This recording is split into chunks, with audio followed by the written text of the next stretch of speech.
Did you guys know that you're some of the most dangerous animals on planet Earth? Did you know that you guys attract mice which carry the hantavirus? And it says here that you guys used to be dinosaurs.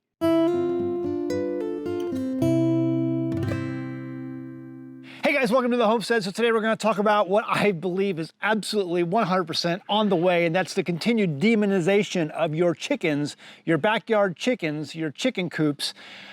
This has been something that they have been pushing over and over and over again. And recent media, I'm talking about recent media, has really amped up the game on this. Now we have the whole hantavirus thing coming on, and I'm guaranteeing you that they're going to be using this to push that you should be getting rid and scared of people who have backyard chickens. So if you don't know how hantavirus spreads, it spreads through mice and rats. And as I pointed out numerous times throughout the years, is that many articles that try to push people or sway people against having backyard chickens or adopting backyard chicken policies in certain towns and municipalities will point out supposedly that these chickens attract mice because they have feed and the mice come in, to find the feed. But what I have said over and over again, and what most of you chicken owners know, is that chickens eat mice and rats. They will run down a mouse or a rat and they will tear it from limb, and they will totally consume it. We have seen this happen. Other people have seen this happen. The people who leave comments on my videos and tell me that they've never seen their chickens eat a mouse or that mice run right by the chickens and the chickens don't care, you people are feeding your chickens too much. Why should a chicken run down a mouse for food when he's going to get all the scratch that he can possibly get otherwise? It's the same reason why people have cats that don't hunt mice. You feed your cats too much. If you pull back on that, they will go into their natural instinct of being a hunter. Now, as I have said, they are pushing this whole narrative that backyard chickens are dangerous for many, many years. And it's kind of ebbed and flowed based on the different media cycles, but it's really amped up in the last few months. And now with the hantavirus coming on, I'm telling you guys, they're going to quickly switch focus on the hantavirus and using this as an excuse on why backyard chickens are not safe and why municipalities and towns should not adopt ordinances allowing their citizens to have backyard chickens. Why do people have backyard chickens? For the simple reason it allows you to grow your own food. Food prices, if you haven't noticed, are up. Well, if you can, make your own eggs and raise your own meat birds, well, that's a significant, cut out of your grocery bill. And this is something that people have always done. Chickens are the most numerous bird on planet Earth. Most numerous. In fact, they're the most numerous consumed protein on planet Earth. They're easy to raise, they're not that hard, and they're not that dangerous. Otherwise, we would have gotten rid of them a long time ago. Here's your first article. Over at the KFF Health News, it says your neighbor has backyard chickens. Should you be worried? Now, this was published just like a month and a half ago. The latest outbreak of bird flu has upended egg, poultry, and dairy operations, sickened dozens of farm workers, and killed at least one person in the United States. Traditional methods to curb H5N1 so far have failed. While the virus isn't known to be spreading between people, each new infection is a chance for it to evolve. That could set the stage for another pandemic. So they're saying traditional methods to curb the disease have failed, but it's not spreading between humans. I mean, this is why people hate the media. Scientists worry the United States isn't doing enough to track and curb the virus. On WAMU's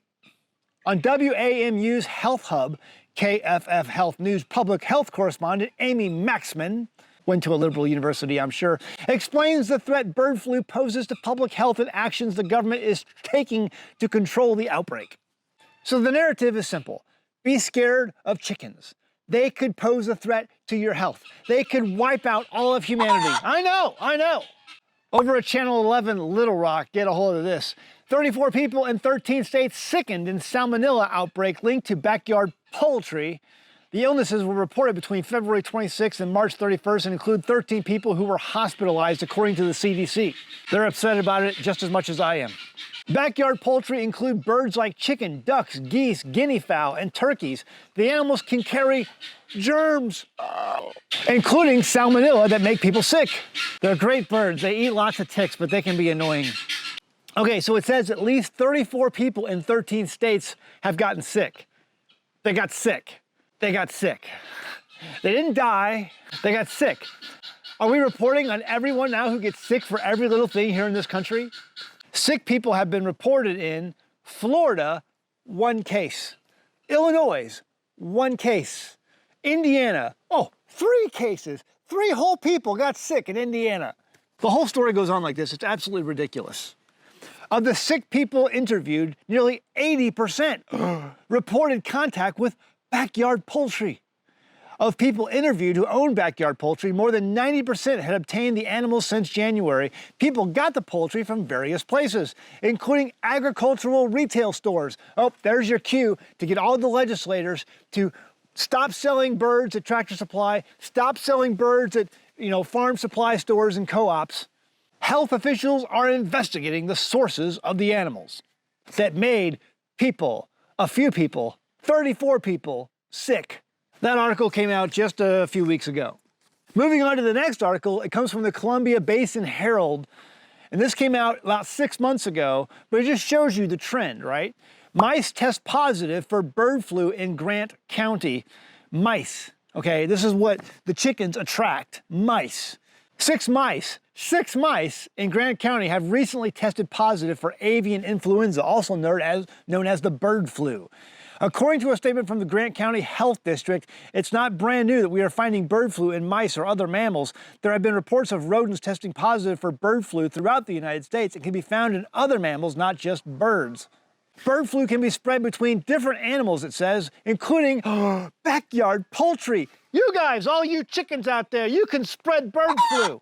It goes on to say there have only been a handful of documented human cases.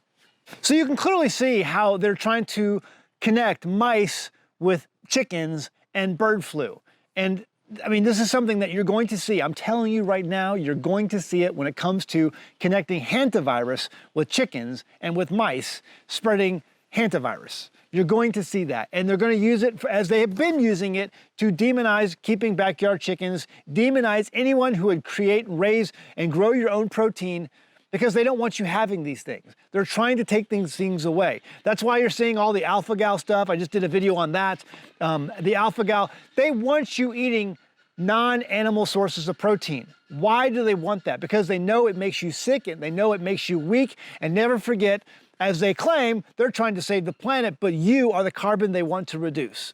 The article continues. According to the U.S. Department of Agriculture, farmers should keep germs away by disinfecting everything. All right, now you farmers out there, you homesteaders out there, you people who have a ranch, let me know how easy of a job it would be to disinfect everything on your homestead. See, we live in a germaphobe society. They're scared to death of all things germs. Guys, if you expose yourself, exposing yourself to these things is the best thing you can do to become immune to them. Having exposure to these things, because your body was designed to develop natural antibodies to things that would harm it. So the worst thing you could do is disinfect everything. Not only would that be an impossible task to achieve, but it would just completely eliminate the body's purpose of trying to build an immune system that can fend off things that would harm it. I don't know how this next part relates to the article, but they have to throw it in for good measure. It also recommends, it says here, not consuming or touching warclim. You know, that phrase I have to spell backwards or say backwards because every time I mention it on my channel, I get demonetized by YouTube. Warclim, that phrase spelled backwards, or warclim products, especially animals with confirmed or suspected bird flu or in areas known to have infected herds. How does that even relate? They just have to throw that in there. They just have to demonize the dairy product that people have literally been eating and living on for thousands of years. Because blue-haired weirdos in Washington, D.C. If I were the head of HHS, I would, by God, say, don't take raw milk. It is dangerous to your health. And if you can't say that, well, maybe there's some other conclusions that can be drawn. Thank you, Mr. Chair. Peak levels clown show, peak levels insanity. This is where we are. Leave a comment below. What are you going to do next? My advice to you is to take every precaution necessary. Disinfect everything on your homestead so you don't get sick.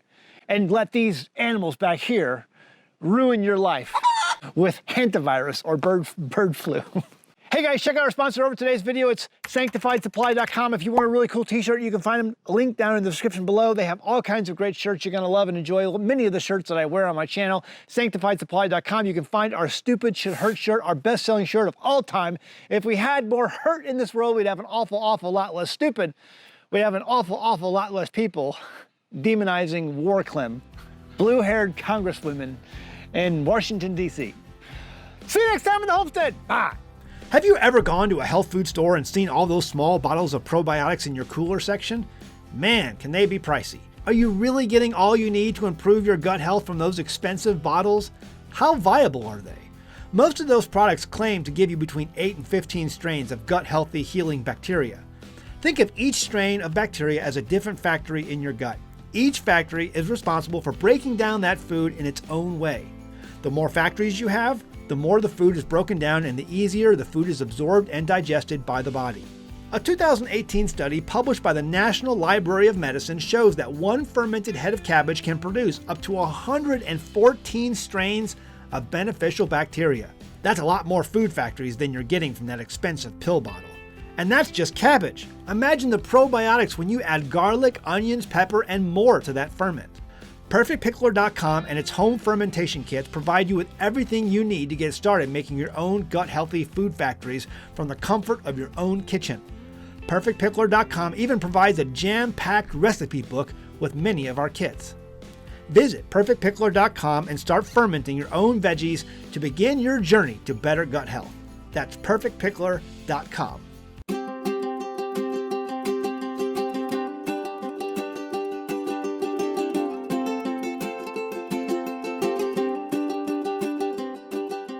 Hey guys, did you know you can become a patron of an American Homestead? They get access to private videos, and we send them gifts from the homestead that we make here on the homestead. And we also enter our patrons into special giveaways that are only available to them. And before you go, please check out these other great videos. Go ahead, click. I'll wait.